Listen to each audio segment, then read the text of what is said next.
இந்த சிங்கம், புலி 2ம் சேர்ந்து கடவுள்கிட்ட போச்சாம். கடவுள்கிட்ட போய், "சாமி சாமி, எங்களுக்கு ஈவு இரக்கம்லாம் கிடையாது. நாங்க ஆடு, மாடு இதெல்லாம் அடிச்சு சாப்பிடணும். மனிதனையும் அடிச்சு சாப்பிடணும். அந்த மாரி வரம் குடுங்க சாமி" அப்படின்ச்சான். கடவுள் என்ன பண்ணாராம், "சரி எடுத்துக்கோ" அப்படின்னாராம்.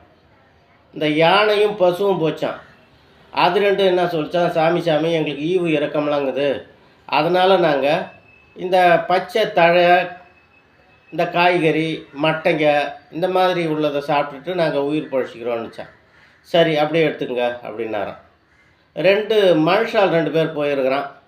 2 பேரும் போய் நின்று இருக்கான். கடவுள் கேட்டார், "ஏன்பா இந்த சிங்கம் கேட்டுத அந்த மாதிரி வேணுமா, இல்லை இந்த யானை பசுமாடு கேட்டுது அந்த மாதிரி வேணுமா" அப்படின்னு கேட்டாராம். அப்போ மனுஷன் சொன்னானா, "சாமி, நாங்கள் ஈவு இரக்கம்லாம் நிறையா பார்க்குறோம். அதனால் இந்த பசுமாடும் யானையும் கேட்டுது அந்த வரத்தை எங்களுக்கு கொடுங்க" நானும். அப்போ கடவுள் சொன்னாராம், "அந்த மாதிரி இருந்தீங்கன்னா நீ வாழ்க்கையில் உருப்பட மாட்டீங்க, ஏழையாக தான் இருப்பீங்க" அப்படின்னாராம். அப்போ 2 பேரில் ஒருத்தன் பிரிஞ்சுட்டான்டா. "நீ ஏன்டா பிரிஞ்சேன்னு" கேட்டாரான் கடவுள்.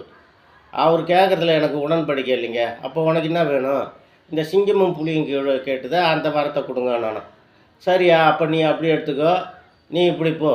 2 வகையான குணம் மனுஷனுங்களுக்கு மட்டும்" அப்படின்னாராம். இப்போ கூட பாருங்கள், நீதி, நேர்மை, ஒழுக்கம், ஈவு இரக்கம்லாம் பார்க்குறவங்க வாழ்க்கையில் முன்னேற மாட்டாங்க. அடித்து பிடிச்சி சம்பாதிக்கிறவங்க தான் வாழ்க்கையில் பெரிய பெரிய பணக்காரர் ஆகுவாங்க. நம்ம பார்க்கலாம்.